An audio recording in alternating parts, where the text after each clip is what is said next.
지난달 치러진 대학 수학능력시험의 채점 결과가 발표됐습니다. 문이과 통합으로 치러진 지 2년차 수능인데 국어와 수학의 점수 격차가 매우 컸습니다. 졸업생 강세도 이어질 것으로 예상돼 재학생들의 셈법은 한층 복잡해졌습니다. 먼저 영상 보고 오겠습니다.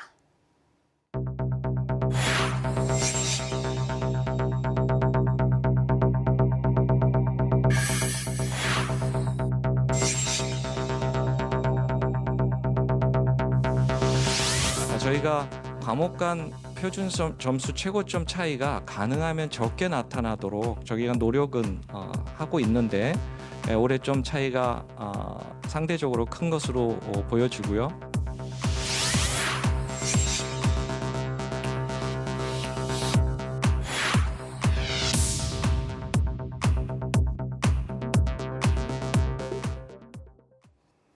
네, 수능 채점 결과 전문가와 함께 더 자세히 분석해 봅니다. EBS 대표 강사시죠. 서울 숭의여고의 정재원 선생님 나오셨습니다. 안녕하세요. 안녕하세요.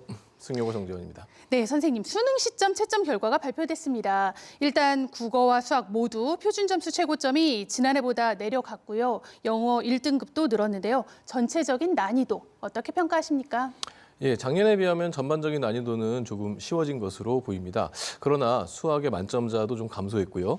또 재학생 1등급 숫자와 졸업생 1등급 숫자가 좀 3분의 1 정도의 차이가 났습니다. 그래서 이런 것을 봤을 때 최상위권에서는 좀 변별력이 있었던 이런 시험인 것 같고요. 또 중위권 학생들이 주력으로 하는 탐구 영역이 좀 전체적으로 좀 어렵게 출제됐습니다. 그래서 중위권 학생들에게는 다소 부담스러웠던 수능이 아니었을까 이렇게 생각해 봅니다. 네, 문이과 통합체제로 바뀐 뒤에 과목별 점수 격차는 늘 논란이었죠. 일단 평가원은 올해도 국어와 수학의 선택 과목 점수 분포를 공개하지 않았습니다. 그런데 국어와 수학 두 과목의 표준 점수 최고점이 이미 11점이나 차이가 납니다. 입시에 어떤 영향을 미칠 것으로 보시나요? 일단 이제 표준 점수의 문제는 결국 이제 최상위권 대학의 문제이거든요. 표준 점수를 이용해서 학생을 선발하는 대학은 서울의 14개 주요 대학하고 지방의 거점 국립대 일부, 그다음에 의치한 약수라고 불리는 보건의료계 대학입니다. 네. 이들 대학은 작년에 국어 표준 점수에 의해서 당락이 결정되는 경우가 좀 있었거든요. 근데 올해는 이제 반대로 수학하고 탐구의 표준 점수에 의해서 당락이 좀 결정될 것으로 보이고요. 반면 이제 중위권 대학들은 표준 점수가 아닌 이제 백분위 점수로 결정되기 때문에 표준 점수에 의한 직접적인 영향은 중위권 대학에서는 없을 것 같습니다. 네, 적성과 흥미에 따른 진학보다는 점수에 따른 지원. 네, 특히 자연계 학생들, 이른바 우리가 문과 침공이라고 합니다. 올해도 이런 경향이 심해질 거란 전망도 나옵니다. 어떻게 보십니까? 정시 전형은 이제 그해 입시의 마지막 전형이기 때문에 이제 학생들은 이제 합격해야 된다라고 하는 심리적 압박이 굉장히 큽니다. 그리고 좀 더 평판도가 높은 대학에 합격할 수 있다면 이런 이제 생각을 하기 때문에 결국 이제 교차 지원도 불사할 가능성이 커지는 거고 작년에 이제 그대로 실현이 됐던 거죠. 네. 현재 평가원에서 공개한 자료는 수학 선택 과목별 점수나 등급이 정확하게 나와 있지 않아서 정확하진 않습니다만 작년 수능이나 올해 모의고사 등을 통해서 추정해 보건대 수학의 1, 2등급 안에 미적분 기하 선택자가 굉장히 많았었거든요.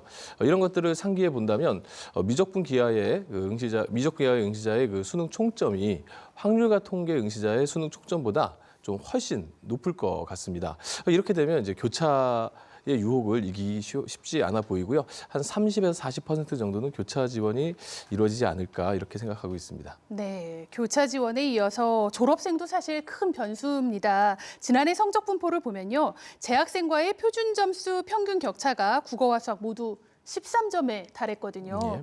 두 과목에서만 거의 30점 가까이 차이가 난 건데요. 올해에도 비슷할 것으로 보일까요?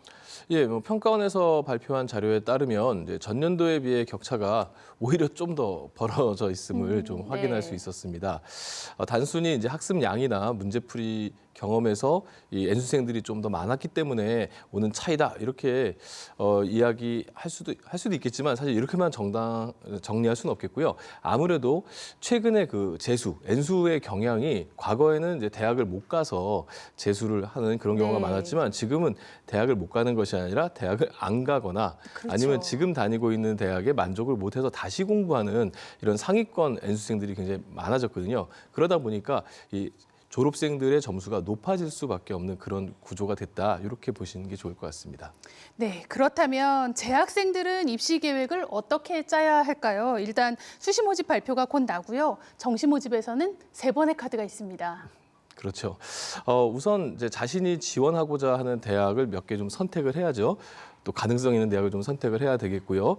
정시가 이제 가군, 나군, 다군으로 구성되어 있으니까 군별로 중복되는 대학은 없는지, 또 내가 희망하는 대학이 표준 점수를 반영하는 대학인지, 백분위 점수를 반영하는 대학인지, 또 국어, 수학, 탐구 중에서 어느 영역에 가중치를 많이 주는 대학인지, 또 영어의 1등급, 2등급, 3등급의 감점폭은 어떠한지 이런 것들을 좀 분석적으로 살펴봐야 될 것 같습니다.